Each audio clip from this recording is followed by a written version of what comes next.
티투리에서 메일이 날라왔어요. 1월 3일 티투리 운영하는 분들은 다 이렇게 받았을 텐데 서비스 이용 약관 변경에 대해서 이야기가 나왔죠. 근데 변경된 티투리 이용 약관의 핵심은 2월 6일자로 이 모든 것이 효력이 발생한다. 약관 시행일 이후 7일 내에 거부 의사 표현한다. 한마디로 뭐 우리는 이렇게 통지를 할 테니까 하기 싫으면 하지 마라. 뭐 이런 내용이죠. 핵심적으로 바뀐 부분은 광고가 그동안은 애드센스 광고를 보실 수 있었잖아요. 히스토리 장점인 부분이 애드센스 광고를 자유롭게 부착할 수 있는 자유도가 좀 높은 편이죠. 워드프레스만큼은 아니지만 네이버 블로그와 임의로 하는 부분에 광고 부착하는 방식이라면은 티스토리는 내가 임의로 정할 수 있고 애드센스를 자동으로 해도 상, 중, 뭐 하단뿐만 아니라 사이드로도 이제 광고 부착이 좀 유리했죠. 근데 이제 변경 후에는 이제는 광고를 자기들 광고를 게재하겠다. 한마디로 말하면 이제 네이버 광고 부착하는 방식과 비슷하게 하겠다는 얘기예요. 이제 여기서 이제 변수는 애드센스 광고가 보통 이제 구글의 애드센스잖아요. 근데 이 광고를 아예 배제시키고 자기들만의 광고로 진행할 것인지 병행을 시킬 것인지인데 이런 약관을 변경했기 때문에 계속해서 바뀔 수 있는 가능성이 있어요. 비율도 마찬가지. 한 번에 제가 보기에는 한 번에 바뀌진 않겠지만 기존의 광고를 살리면서 서서히 그 부분은 이제 카카오 광고로 비중을 늘려가지 않을까 생각을 합니다.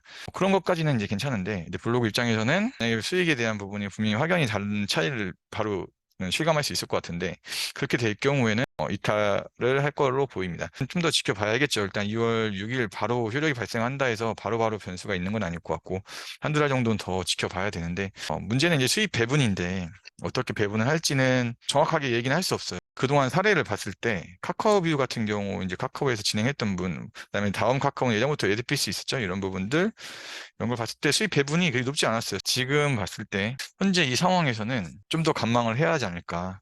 뭐 아주 아무것도 안 한다는 것이 아니라 티투를 계속해서 메인을 운영하는 분들은 이미 뭐 대책을 세우고 지금 분위기가 보니까 워드프레스 쪽으로 넘어간다는 분위기부터 이제 여러 가지 이야기가 나오고 있는데 이제 대책을 세우고 진행을 하고 계시겠지만 저처럼 뭐 네이버나 뭐 인스타나 뭐 페이스북 아무튼 다른 플랫폼을 하면서 티투리도 어느 정도 이제 사이드로 조금씩 진행하면서 비중을 늘리려고 했던 분들 그러니까 저 같은 경우도 지금 네이버 블로그만 해서는 한 플랫폼을 어느 정도 키우고 다른 플랫폼으로 이제 수익 플랫폼을 넓히려고 했던 건데 비중을 너무 늘리지 않고 이제 워드프레스를 하나 개설해서 병행하거나 아니면 이제 구글에 있는 블로그 스팟 같은 경우를 이제 같이 병행하는 방법이 선택지가 될 수 있고 아니면 아직 워드프레스 외에 T3는 결론은 비중을 높이지 말자라고 생각을 합니다.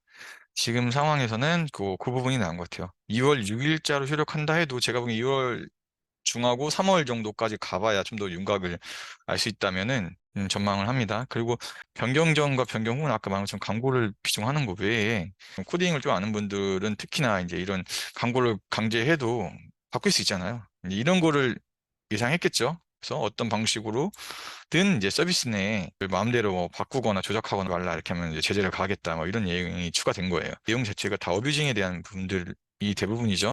기존에 있었던 내용인데 불구하고 요거를 굳이 넣는 부분은 우리가 임의로 광고를 넣겠다. 네이버처럼 그런 내용인 것 같아요. 애드센스 지금 광고를 부착하는 것처럼 마음대로 우리 걸 빼고 애드센스를 더 넣거나 뭐 어떤 변경을 할 경우에 제재를 가할 테니까 알고 있어라 뭐 이런 내용으로밖에 볼 수 없겠네요. 일단 지금 상황에서는 이대로 진행을 할 것 같거든요. 그러면 이 부분만 봤을 때는 사실 네이버 블로그보다도 메리트가 없는 거죠. 검색부터도 다음 포털 같은 경우는 네이버보다 상당히 밀리고 있고 구글보다도 마찬가지고 로직 같은 경우도 사실 가장 부족한 부분에 해당되는데 거기에 이제 애드센스라는 메리트가 있어서 이제 티스토리를 운영했던 거죠. 근데 그런 부분까지 만약에 없어진다면은 제 개인적인 생각에는 아무래도 이제 티스토리 이용자들이 대거 이탈하는 분위기로 갈 걸로 보입니다. 아니면 이제 비중을 이제 기존에 오랫동안 했던 분들이 있을 거 아니에요. 비중을 좀 더 워드프레스나 아니면 뭐 블로그 스팟이나 이런 쪽으로 넓혀가지 않을까라는 생각이 들어요.